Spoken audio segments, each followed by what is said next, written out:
প্রিয় ভিউয়ার্স, কেমন আছেন সবাই? জানি ভালো নাই। সালমান শাহ হত্যা মামলা অনেক দিন ধরে ঝুলানো অবস্থায় আছে। আর কতদিন চলবে বাংলার জমিনে জানি না। আমি সালমান প্রেমিক, আমি সালমান ভক্ত। সালমান শাহকে অনেক ভালোবাসি। সে ছিল ইমন থেকে হয়েছে সালমান শাহ। সালমান শাহর অনেক বড় ফান, অনেক বড় ভক্ত। আমাকেও কিন্তু সালমানের মতোই লাগে, হয়তো একটু দাঁড়িয়ে আছে নবীর সুন্নত। সমস্যা নাই, আমি সালমান প্রেমিক, ঠিক আছে। নীলা চৌধুরী, মা আলমগীর, কুমকুম, এরকম মামা দুনিয়াতে থাকা বড়ই ভাগ্যের বিষয়। দুইটি মা একত্রিত হলে একটি মামা হয়। এরকম মামা আলমগীর, কুমকুম। হ্যাঁ, সে বলেছে যদি বাংলার জমিনে বিচার না হয় সে ইন্টারন্যাশনাল আদালতে মামলা করবে।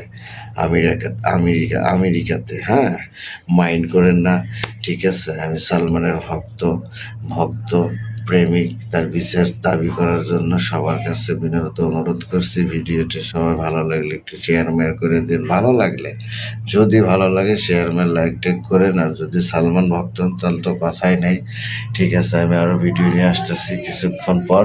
আপনারা ভালো থাকবেন, সুস্থ থাকবেন, এই আশাবাদ ব্যক্ত করে আমি সালমানের ভক্ত, সালমান প্রেমিক, ঠিক আছে। মা নীলা চৌধুরী, মার দোয়া অবশ্যই কাম্য। মা দুনিয়াতে ছাড়া, মা এখনো বেঁচে আছে। মার দোয়াতে মানুষ ডাকাত, চোর, মাওলানা, ঠিক আছে, অনেক গাউস কুতুব বলি আল্লাহ হয়েছে মার দোয়াতে। হয় স্কুলনি মার প্রেমে মার সেবা করে নবী রাসূলের জুব্বা মোবারক তার গায়ের জামা পেয়েছেন। সম্মানিত হাজিরিন, মেহতারাম, মেরে ভাই, দোস্ত, বুজুর্গ, আসসালামু আলাইকুম ওয়া রাহমাতুল্লাহি ওয়া বারাকাতুহু।